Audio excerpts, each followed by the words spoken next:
Howdy neighbours, hope you're all well. Welcome back to the Brew Bros channel, and today we're putting together this bad boy. This is the BrewZilla Gen 4 35 litre variant. You should be having perused through the instructions. The non-existent instructions. The non-instructions. Yeah, they didn't actually come in with any instructions within the box, but they are available on the KegLand website. So, having had a nose through those. Why no one prints instructions anymore? Is that? Yeah, I mean, maybe to save the planet by not providing instructions. I mean, I've printed them. They're over there. Yeah, but it doesn't save the planet, does it? You get the instructions. You still have to print them out. We have printed them out. Yeah, so. and yeah, PDFs are handy to look at, but when you... But that's what we're making this video. Exactly. We've obviously already unboxed it, and that is a short. We did that yesterday. Check that out. Check our shorts out. It should be relatively straightforward. Most of it's plug and play, so you can kind of just sort of put it together. There's a few screws and bolts that need to be put on, mainly for the handles on the lid and the clasps to hold the lid on. The rest of it just sort of pushes together or screws together, relatively straightforward. I think, I'll probably get this wrong, the only two tools you need are an adjustable spanner, and this one's massive, it doesn't need to be this big. Do the job? And a posi screwdriver. And that's pretty much it. Also known as a Phillips screwdriver in common terminology. So this one's actually a posi. There's a difference. Wow. Is there? There is. Anyway. Oh, we forgot to say. So what we're going to do is we're going to assemble this baby, and we're going to do our first brew with it as well, and give you our thoughts. I'm really looking forward to it. I've been looking at these for quite a while. And now we've actually got one. I'm very excited to actually put it together and try it. Got one in our stable of brew systems. It's good. Got the grandfather down there getting jealous. But these have been making a lot of noise, haven't they, the last year or so? It seems to be really increasing the number of people that are using these now. Yeah, they seem to be really popular. They're getting very good reviews, and they have actually got quite good efficiency, according to Brewfather. They're about 80% efficient, which is pretty good. But yeah, alright, can we jump in? Yeah, let's do it. Hello there. Come here, my little friend. First things first, let's put the glass lid somewhere safe. Yeah, that's a very good idea. Because I don't want to drop that. I'm going to have to play around with that in a minute because it's got two handles to go on it. So first things first, I think I'm going to fit the tap. And we flip the whole thing upside down. Oh shit. We're good. Got it. And then we take the tap. One of the improvements over the Gen 3 is the fact that you can get to the pump, is that correct? I believe so, yeah. I think the whole enclosure at the bottom used to have sort of a plastic plate on, whereas they've now put the electronics in here so you can access the pump. And we are connecting the tap to the pipe that you can see hanging down. Yeah, so it just unscrews that. It came together, so just take the bolts off. That goes straight through like that. And then we've got a locking ring, which goes on like that. Nice. That is a nice BrewZilla. That goes on. That's it for the bottom. We'll probably never use them. No. Well, I suppose actually when it's being stored, it's probably... I think some people ferment in these, don't they, as well? They literally use it for...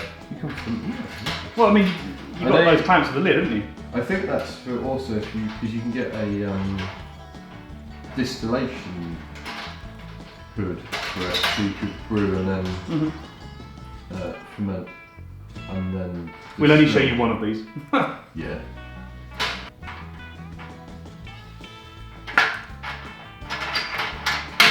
Right, so that's the clamps on? That's all the clamps on.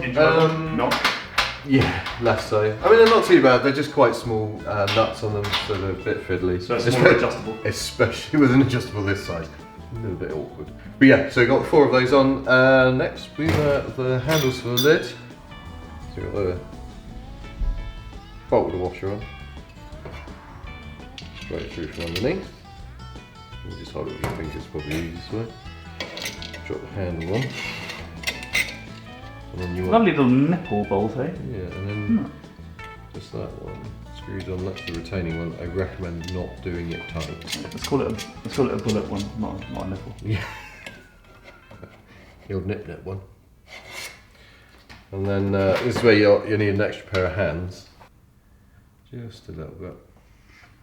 Yeah, otherwise that little shatter. Yeah, I would have. It feels fairly thick, but You don't want to mess with the last D. you don't want to mess with it. And then the sort of the bullet one. They've probably got a proper name. They're probably called. Told you, bullet bolt. Job's a good one. I got bullet bolt. That's bullet ball. Done, Bosch. Done that. That's the end of. Well, at the moment, I believe that's all we need tools for. Oh, right. Yeah, so the malt pipe. So you end up with three of these. The one that's got the little off stands goes into the base of the actual unit itself. Can that go in now? Yeah, that can just go straight in. So it just sits at the, literally just sits at the bottom. sits at the bottom. That's why it's got a little thumb. Oh, so yeah, you can drop it straight Got a little down. finger pull thing. Yeah, it's quite handy. And it sits there. It's what was it for? It's to help protect the pump. It's an interesting one. Okay, so you have to sort of force that through. Oh, it's because of the ring, isn't it? Right. These. So there are two. There's a flat one with nothing on it. There's another one that's got a tiny little hole in the middle and two little hoops on the top. Now, I couldn't see anything in the instructions about which one was which. I assume the flat one with nothing on it goes into the bottom of the malt pipe, and that literally just drops down. There's a little lip in the bottom, drops down and sits in the bottom, which actually is quite a nice design because you can take it out and clean it. Yeah, that is good. I quite like that. I really like that. And then this one's, once you've got your grain and then you've mashed in, you drop that on top of your grain bed. I assume that Which we'll see in a minute. the little thumb tabs are so you can actually pick it up and off the top. That's my assumption. Anyway. So you're getting a nice even distribution of your research work. Yeah, that's the idea. I mean, they do say if you don't have to use it, so you don't have to recirc, you can just stir and then not put that in, but they recommend definitely using that when sparging because it gives you a nice even sparge coverage. Grain basket lifting device. Hand, isn't it? Yeah. Doesn't connect, but it's got two grooves in it, so in you go. There you go. So just to make it easier to lift out, and presumably if you really want to winch it out or pulley it out, I mean it's not taking 35 litre system, it's not going to be too heavy. No, I did realise it. I did read actually in the instructions you can take 11 kilos of grain. Really? If you wanted to, like I think that's probably brimming it. Yeah.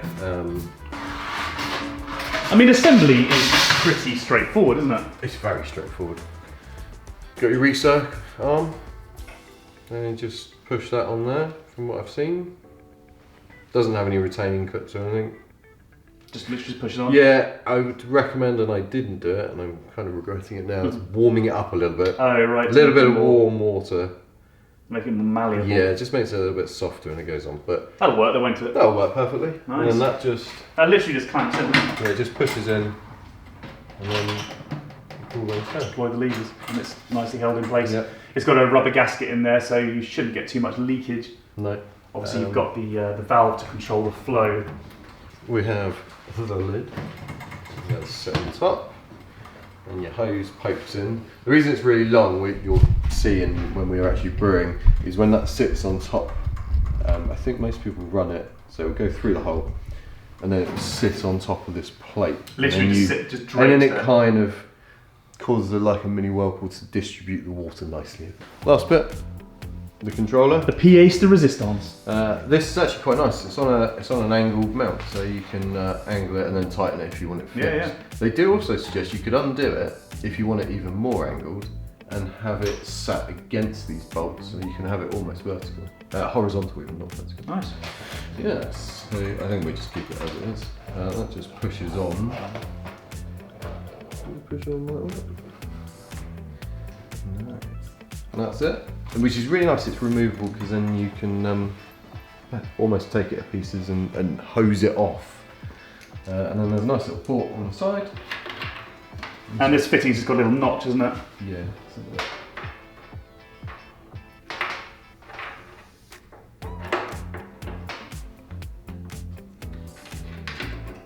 And just a little plastic washer just to tighten it. Yeah, and it's also got a protective cap. I named this the BrewZilla. Bless thee and all who brew on her. There we go. Look at that. Oh, that's a bit of kit, isn't it? Lovely bit of kit. And we're now going to prepare it for the brew day by what? Just giving it a clean through with sodium carbonate. So KegLand, they suggest one which is Stella Sam, I think it is, but it is just sodium carbonate. So we'll be just using that because we've got loads of it. It's just to give it a rinse through. I believe it doesn't require any sort of anything to strip off any machine oil or anything. It's just. You could feel the machine oil or stuff that, like some of the BrewTech stuff that needs that, but this doesn't. No. So I reckon, a bit of sodium bicarbonate to get it sitting in there for 10-15 minutes. Well, they suggest get it up to about 50. I think it was about 50 degrees. Okay. And then just recirculate through, so it goes through the pump and the pipe and that, and then Okay, there is no on-off switch, is there? It's literally on at the mains and that's it. Yeah, because you do, once this is on, it doesn't automatically. This is the first screen. Yeah, it doesn't automatically turn the pump or the heater on. We have got 10 litres of water in there at the moment. This is the first screen. It actually, having read up on it, looks relatively straightforward. You don't actually have to connect it to the Wi-Fi if you don't want to. Okay. We're going to, because we've got a computer set up in the next room which we can then control basically all the parameters on the actual controller, but on a computer screen, which makes it a little bit easier. The filling with your phone. Yeah, and we can also import the brew from BrewZilla. This is is it an app or is it a? It's a web portal, so okay. so they host it. You have to register an account. Wrapped is just their wireless connectivity brand name, right? Yeah, For KegLand. Yeah. KegLand stuff. So you go into this, register device, BrewZilla. All that usual guff.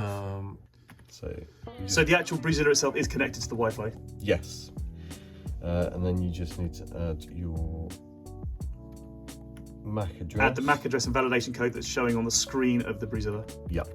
A few moments later. It's gone, but it just flagged up an error message. Like when you download certain apps, it's asked us to update the firmware, which we've done within settings. Is right at the bottom of the settings list, isn't it? Mm-hmm. Check for update. A few moments later. Okay, so once we updated the software, it then gave us a new set of codes which we input, and now we are in. It went through pretty much straight away. So, yeah. There we go. Press play button to enable heater. There you go. Oh, you see, got the Wi-Fi emblem at the top right. Oh, the Wi-Fi symbol at the top right. You can see down the bottom here, you've got a target temperature. So we stick that up to 50. We're cleaning, as I think we said. I just heard it click on it. Is there water in there yet? Yep. Oh, there is some water. 10 That's litres, good. Yeah. There we go. 10 I litres wouldn't so have turned it far. on without the water. That Wouldn't you? Terrible idea. That's it. You hear it creaking away. You can hear it creaking away. There we go. Right, let's get this up to temp and recircling. And we've selected the devices tab and we can see the temperature, what we're trying to get up to on the screen. I wonder how often that updates. Is it real time? Doesn't look like it because it hasn't changed since we've had this on. Right, I'm going to put some sanitizer in, you're going to activate the pump to get it recircling. Oh yeah, and there she blows. It's a teaspoon for 3 litres, isn't it? Should we put 4 in? I put 4 in because we are cleaning, and we're going to rinse it out relatively quickly afterwards. We'll crack on with our brew. Yeah. All good? Yeah, and I'm just going to rinse. This is why I wanted to recircle on, just to rinse around the outside. Yeah. So I found the settings. It's under. There's a manual control button. Oh, it's over on the right hand side. Over on the right hand side is that little one Manual there. control. Okay. We don't know what this section here, proportional, integral, and derivative do. I will look that up. But the bit we're interested in, which would be really handy when we're doing a brew, is this one. So you can set your target temperatures. Your heating element, we've obviously got it at 100% to get it up to temperature nice and quick. KegLand actually advise running it at 30 to 40% when mashing, so that you get less of a temperature Just swing. nice and sort of. Yeah, so it will bring it consistent. up and down a lot slower. Yeah. Well, I think it's so it doesn't overshoot the heating. And then the pump. But with the idea that it maintains a much more even mash temp without spikes in, turning on a 2.4 kilowatt element. It's going to be a big burst, isn't it? Which might get it, a few degrees over, and then before it cuts out, and then it cools down again. So, yeah, sort of It's quite good. And then you can do a pump one, which is where I think you nice. set the... So you set that to 50% and it's loading. Yeah. Be interesting to see. Oh, there you go. Yeah, off. so you probably didn't hear that, but the pump is just cut down. And it's working in surges now. It's very cool. Oh, that's interesting. I'll stick it back up to 100. Definitely impressed with the all the different parameters you've got on here.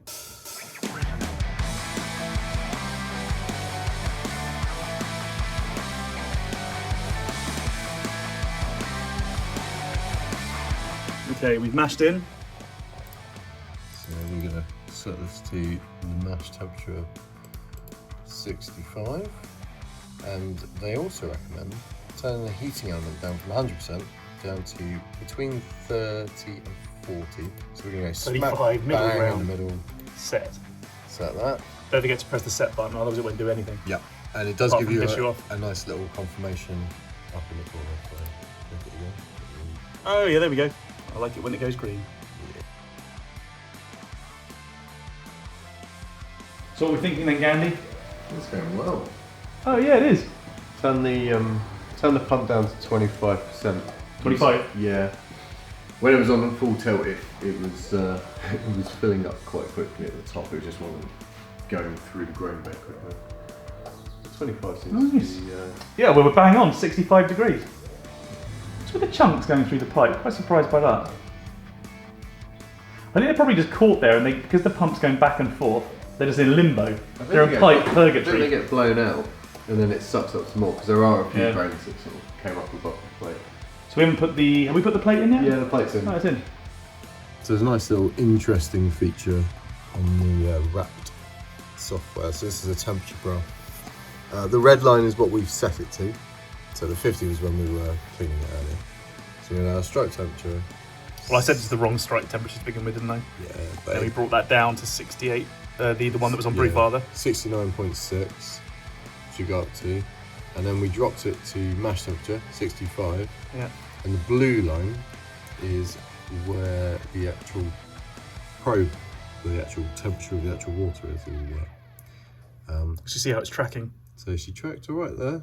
She's fluctuating a bit, but we did drop the power down to 35%, Yeah. which stops it overshooting too much. I'm quite impressed so far. Not bad, is it? Yeah. For the sparge water, we got that in a 30-litre kettle with pump, and we've got our nifty little sparging attachment that we're going to put on top of the grain bed, which we'll see shortly. Meanwhile, let's rock, paper, scissors for who's going to be taking the basket out. On 4? Yep. 1, 2, 3. Damn it! First time I lost that in a while. It is first time Are we good?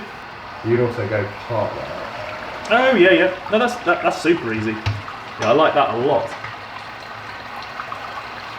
So it's a drain for a bit. That's a lot easier than the Grainfather S40. Yeah. Yeah, these little lugs are great. Popped over to one side. Ooh, what's going on there? I wonder if it's because this pipe was sort of pushing down on it, rather than sitting going round because there wasn't much grain in it. Yeah. It'll be fine. Yeah, yeah. Well, you can probably reposition it, can't you? I'm going to, yeah.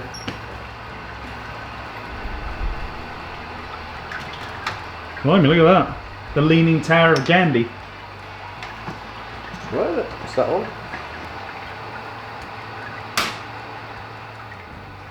There we are.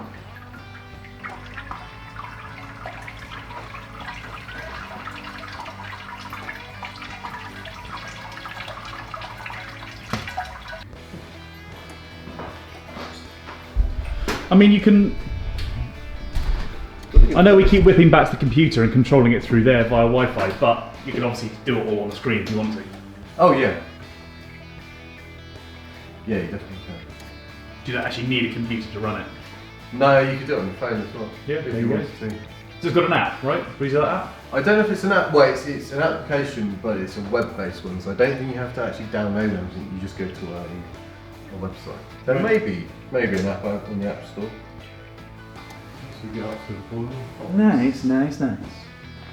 Okay, you were saying that it says to set 105 for the boil. Yeah, to make sure it basically Set. sits above 100. And then we want the heating element percentage set up to 100. So it sounds like the 105 was probably a bit on the high side, eh, Gandhi? We almost had a disaster. it was that far off. Oh, we've had one boil over before. It's great fun. I dropped it to 102. 102. We have gone with the immersion coil supplied with the BrewZilla. Hose pipes fit on the ends quite nicely with these little clamps. So yeah, that's all working well. Just put this in for the last 15 minutes of the boil, just to sanitize it. Doesn't seem to have boiled off as much. No, it hasn't. Well, it's not been that vigorous a boil for a lot of it. No, maybe you're right. Maybe it does need to be on a lower percentage. What the? You felt this hose? I might chuck a little bit on you. So it doesn't melt. So 100%. 100% pump power. Good bit of aeration there. It's such a cricket. I'm not expecting it to foam that much. I guess that's because it's just ejecting at that speed, isn't it? We were just saying, as we were dismantling it for cleaning, that we really like the fact that control unit is detachable. For cleaning purposes, then you're not going to sling it around your gardens and scrape it and get it soaked and so on. You like that, Gambit? Nice little cover cap for the fort as well, so it's not going to get any Thought of it all, water haven't into they? there. Really good. Really impressed with it so far. Cool. And that, my friends, is our first use of the BrewZilla complete. Happy? Highly impressed with it. Highly impressed. Yeah? Really good bit of kit. It's lovely to have the software so we can actually sit over there and watch it on the screen. Yeah, definitely. That is really good. We'll try, as I said, with a phone using the Bluetooth, using the app. That'd be quite good in future videos. And really sort of dial it in. Obviously, this is our first try, and we haven't done a huge amount of sort of pre-game, have we, on this one? It's sort of just dive in, bit of reading, dive straight in. Best way. I think it's the best way. Going bareback, as they say. Yeah, I think one of the things we need to the tuning of the dropping the heater element maybe down to 80% when we're doing the boil, so it's maybe kicks in a bit more. But if you guys are using this and you found the sweet spot on the boil, please hit us up in the comments. We'd love to read that. Yeah, because we had near overboil. And the other thing is sight gloves would be handy. I thought when we lifted and we were sparging, when the malt pipe was at the top, we'd be able to see, because there's some nice markings on the back, but you can't. Brewfather was pretty bang on though, wasn't it? So I guess it's kind of aimed at you're obviously happy with computers. You can work the software through, and you know that your sparge is going to be within probably and half a litre. Yeah, and I think we were pretty much bang on the money today, which was good. We're going to play around with the Brewfather and sending, I think they call them profiles, from Brewfather to the wrapped software, so then we can load. Look out for that on future vids. Load our whole brew day onto it. So that'd be interesting. See how it works. Yeah, I really liked it. Great bit of kit. So you'll see this on brew days coming up. We'll mix it up with our existing systems. We have a few knocking around now. Might even dust off the old Grainfather. Might even dust off the Grainfather. And the Grainfather's a good bit of kit as well. It is a good bit. I've been meaning to use it. It's If only my aunt had bollocks, should be my uncle. Right, anyway, and on that somber note, thanks for watching. Hope you found this interesting, and we will see you guys in the brew shed very soon. Adios. Oh, if only my aunt had bollocks, should be my uncle. Barry says if only my gran had wheels, should be a skateboard. Each their own.